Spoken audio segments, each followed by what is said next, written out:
क्या मुद्दा है आपका? देखिए, पिछले 3 दिन से हमने 0 आवर्स में हमने नोटिस लगाया था, पर हमें मौका वहां मिला नहीं अपनी बात रखने का। पर मेरा जो मुद्दा था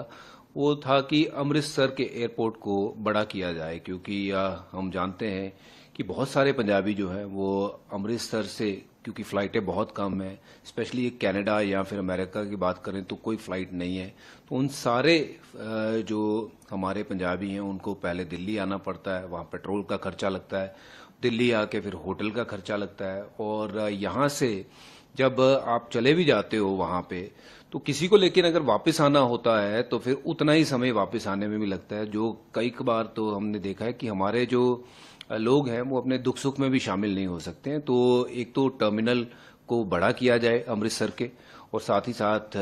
जो फ्लाइटें हैं जो कनाडा के लिए, अमेरिका के लिए या और भी कई देशों के लिए वहां से शुरू की जाए, क्योंकि ये बहुत अनिवार्य है। अभी हाल फिलहाल में जो समझौता हुआ था कनाडा और भारत का, कि जिसमें बहुत सारी फ्लाइटें चलाई जाएंगी, उसमें अमृतसर का कहीं नाम नहीं था, और तकरीबन 10 लाख से भी ज़्यादा जो लोग हैं पंजाबी लोग वो कनाडा में बसे हुए हैं। तो जिसके कारण ना मुझे लगता है कि बहुत बड़ी सुविधा होगी पूरे पंजाब के लिए अगर उस टर्मिनल को बड़ा किया जाए और साथ ही साथ फ्लाइट्स वहां पे से शुरू की जाए।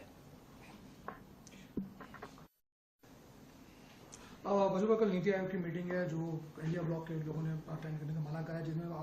आम आदमी पार्टी के जो आपके सीएम है पंजाब के, उन्होंने भी कहा है कि वो लोग पार्ट नहीं लेंगे इस मीटिंग में। जी बिल्कुल, क्योंकि नीति आयोग में ना शामिल होना, भगवंत मान साहब का भी मैं बयान पढ़ रहा था और बाकी के भी जो बड़े लीडर हैं उनका भी बयान आ रहा था कि वो शामिल नहीं होंगे, और ये बिल्कुल सही भी है क्योंकि बजट जो है वो उतना सेटिस्फाइंग नहीं है, और जिसके कारण वहाँ पे जाके शामिल होना, फिर अपनी बात रखने का कोई वो बनता नहीं है। तो मुझे लगता है ये बिल्कुल सही निर्णय है और हम अपनी पार्टी के साथ स्टैंड करते हैं इस निर्णय में। तो बजट को भी आप किस तरह देख रहे हैं? जो बजट देखिए, बजट में बहुत सारी चीजें अच्छी हो सकती थी, पर ऐसा कुछ सिग्निफिकेंट नया कुछ हुआ ही नहीं है। महंगाई जो है वो दर बदर बढ़ती जा रही है, और बहुत सारी जो उम्मीदें थी कि पढ़ाई के क्षेत्र में या फिर आपके गैस के क्षेत्र में या फिर बाकी के भी जो नॉर्मल निजी जीवन में जो आपके चीजें रोज लगती है, उसमें कहीं ना कहीं आपको देखने मिलेगा कि कटौती हुई होगी, बट कहीं कटौती नहीं हुई है, उल्टा बढ़ा ही है। भाजपा लेकिन बजट में जो है जिस तरह ये आरोप लग रहे हैं कई स्टेटों को कुछ नहीं दिया गया है, सिर्फ जहां पे सरकार नहीं है बीजेपी की वहां पे कुछ ही दी गई है। बिल्कुल, आप देखिए पंजाब को क्या दिया गया है। पंजाब को तो इस बजट में कुछ भी नहीं दिया गया है, और जो किसान हमारे इतने दिनों से वहां पे बैठे हुए हैं उनके लिए क्या दिया गया है। तो मुझे नहीं लगता है कि